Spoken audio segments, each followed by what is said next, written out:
خو ټولو باندې به چېرته سړی ورسیږي خو یو څو حماسي اشعار به ووایم ملګرو غوښتنه وکړه وایي چې کردار گفتار دواړه سره سم شي چې کردار گفتار دواړه سره سم شي نو په زړونو کې ځای وکړي محترم شي او د زړګي باغ به تل تر او تازه وي چې پرې توی د خمارو سترګو شبنم شي او په نړۍ کې عثماني خلافت غواړي سره یو د ټول عرب او ټول عجم شي مفکر او غلامۍ کې بقا نشته باید یو لاس کې موتور او بل قلم شي او ته به ګوري افغانان به امامت کړي که اقصا ته بیا سپونه منظم شي او اسماعیل شه سخت تندې په ځان یوسه اسماعیل شه سخت تندې په ځان یوسه چې تر پښو لاندې د جوړه به زمزم شي او تجارت چې د شهید په وینو وکړي تجارت چې د شهید په وینو وکړي شرمنده شي خندنای د ټول عالم شي او چې په زړه کې زور زخمونه جوړ وي د نعمت لیونی شعر ورته ملهم شي او دا د شیخ صاحب فرمایش وای د خامخا وای چې نه پر هار شي نه په دار شي ځواني د څه لپاره به په کار شي ځواني چې نه پر هار شي نه په دار شي ځواني د څه لپاره به په کار شي ځواني ځواني هغه ده چې ښه وځورېږي ځواني هغه ده چې ښه وځورېږي او بیا د خدای له دین نه ځار شي ځواني او چې په مظلوم ملت یې سوری نه وي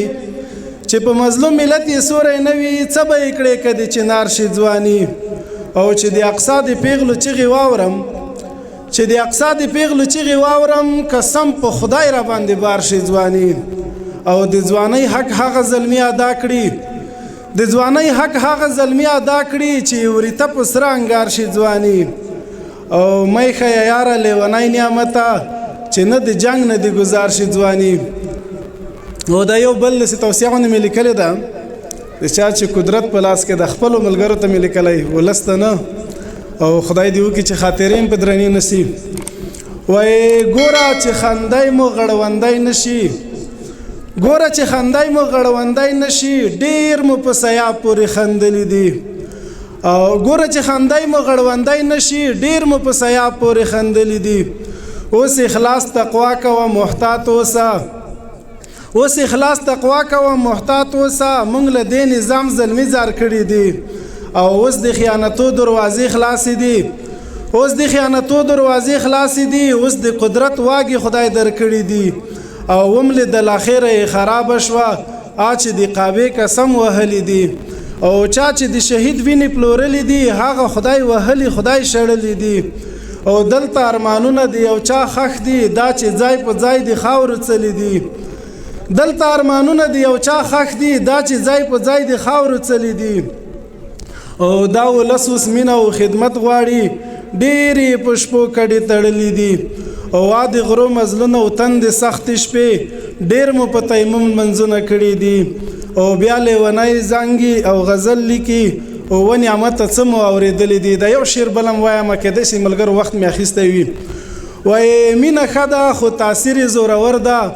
بې خوبۍ به وړې شبګیرې زورور ده مینه ښه ده خو تاثیر یې زورور ده بې خوبۍ به وړې شبګیرې زورور ده دا د یار زنګي راکټ او دا قواوې دا د یار زنګي راکټ او دا قواوې عجیبه ده خو تکبیر یې زورور ده او په تندي دي ماشاءالله لیکم جانانا داسې خلق شته نظیر زورور ده په تندي دي ماشاءالله لیکم جانانا داسې خلق شته نظیر زورور ده او د یتیم بچی پالنه پر موږ حق ده چې خپای نه کړي ویری زورور ده او چې له تور ټوپکې هر ظالم په څنګ ځي نعمت څه شی ده خو پیرې زورور ده له توجه نه مننه